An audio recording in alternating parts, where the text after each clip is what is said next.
AQSh prezidenti Donald Tramp Eronga ultimatum qo'ydi. Tramp Erondan so'zsiz taslim bo'lishni talab qilyapti. U bu haqda o'zining ijtimoiy tarmog'idagi sahifasida yozib qoldirdi.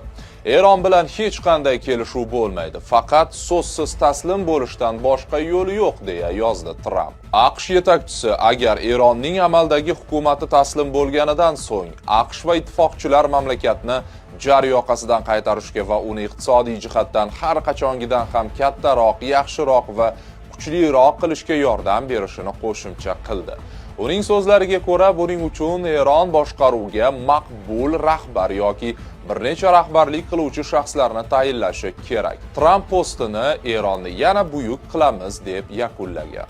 Avvalroq Tramp Eron oliy rahbarligi lavozimiga vorisni tayinlashda ishtirok etmoqchiligini ham aytgandi.